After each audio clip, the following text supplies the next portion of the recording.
looking into false flags events, like, and you had a recent one with what is it, the Sandy Hook mass shooting. Yeah.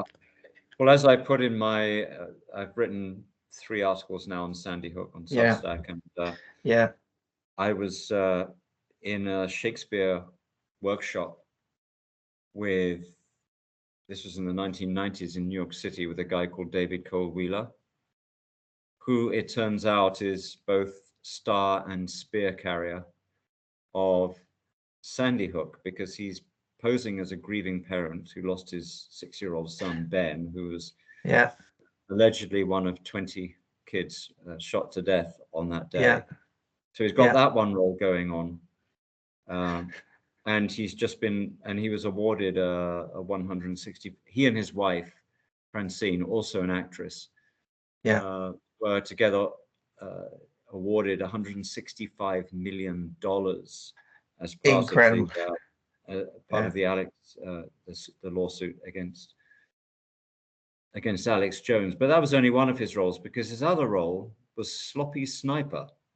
yeah, So Sloppy Sniper was this guy in army surplus gear, walking back and forth in front of television cameras, trying not yeah, to be seen too closely, dodging behind vehicles, holding his machine gun upside down, and being completely inept. Well, that too was David Cole Wheeler. So he was both a grieving parent, and on the very afternoon of Sandy Hook, there he is walking back and forth in front of the cameras, yeah, wearing sunglasses and trying not to be too conspicuous, yeah, and being deliciously inept. So he is perhaps the linchpin of this whole thing. So the linchpin, would, I think that metaphor is used to, is the pin that attaches a wheel to an axle. yeah. So once that linchpin is exposed, the wheels come off. That's it. And you know, if I read your article just the other day, you know, and watched one of the videos you're referring to, this guy Wyn or so, and Wyn it's, Young, yeah. yeah, and it's on Rumble. It's like a 40 or 50 minute scrapbook video and documentary, and it's hilarious in a way if it wasn't so serious, because if you think about it, it's like, just from the average blow actually believing that there is this mass shooting, you know, if you can imagine that there was in fact a boy and shooting a whole reception class, you know, including the teachers, it would be terrible and whatsoever. But if you if you're doing the research, and for you there's a personal connection, because you know this guy, he was Yeah, a fellow actor, isn't it?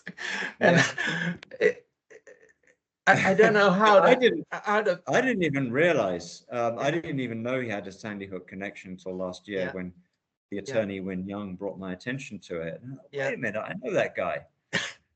And it's been part of this whole sort of realization about this entire crisis acting yeah, industry. I mean, it's a huge industry. yes, And there was another one that I exposed, Kayla McDonald, who was yeah, so she's in this video, or that Intermountain Healthcare is doing, and all the patients. So she's a registered nurse, she says, and she's, all these patients are coming in, and there are 99% of them are on vax, and oh, it just hurts my heart to see this happening, and then oh, that sounds really phony, and then yeah, Kayla McDonald, and she's got quite distinctive coloring, because she's got this yeah, bright red hair, she's got gray yeah, eyes, passing on the left. So I thought, let me just check and see if there's an actress called Kayla McDonald. Boom, redhead actress, yeah, passing on the same side, gray eyes.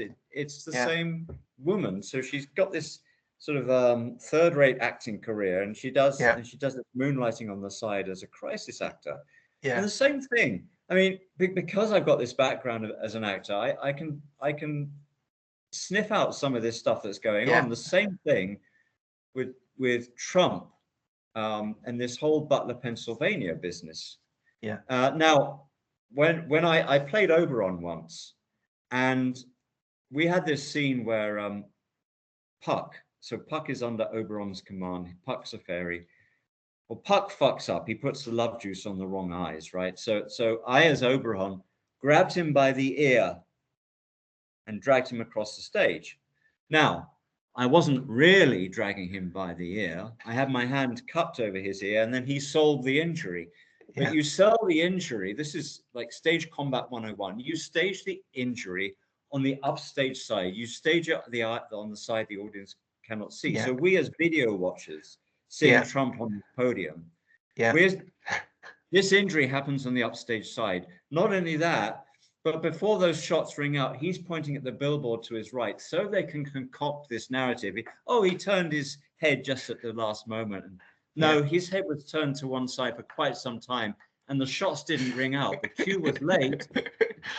The cue was late, so he repeated what he said about that billboard on his right. Yeah. Yeah. And then you've got all these people behind Trump in the bleachers or whatever, and the shots are ringing out, and they're kind of like just sitting there like, oh, my life is under threat. Okay, I'll hold a paper sign up over my head. And so again, I've done some stuff in film and videos and stuff. Well, you do several takes. So my question is, what take were they on for those extras to be so bored by the whole thing? Yeah. And then you've got those chubby little girls posing as Secret Service agents. They're standing in front of the car and they're looking around like this, and then they've got their guns out, and then they're holstering their guns. And oh shit, which side is it? Oh, can't get her gun into the holster. Yeah. I mean, the whole thing is so. I mean, it's worse than community theatre. And then they're putting this on the world stage. Same kind of bullshit with the Charlie Kirk stuff. Yeah. And but what's amazing to me and to you is that so many people are falling for it, including so-called Christians. And that's part of the deception too. I mean, I liken Trump to Richard III. So this is Shakespeare's play Richard III. And Richard III is murdering his way to the throne of England. He's killing all his relatives. He's killing all the claimants to the throne, right? So he can be next in line to the throne. But he just needs that little push. So he's got his henchman, Buckingham. And Buckingham says, okay, I'm going to come with a delegation to your chambers. Now, make sure that when I come with the delegation, we're going to find you kneeling. You're going to be on your knees in prayer and have a prayer book in your hand. And tell you what, why don't you have a couple of clerics, a couple of clergymen standing each side of you, just to really sell the illusion that you're a pious man, and we really have to persuade you to be king, because you really don't want to be king, but please be our king, Richard. Right? So all this is scripted and arranged in advance. Yeah. And so they sell this illusion, and people fall for it. They buy it. And so Trump, they've got Trump sitting at this desk, and all these people laying hands on him like they're invoking the Holy Spirit to come and inspire this man. And then he gets up and says, oh, I have blood all over my hand and everything. Come on. Abdil, I'm so sorry, but we need to carry over into I knew this would happen. I knew we'd go over time.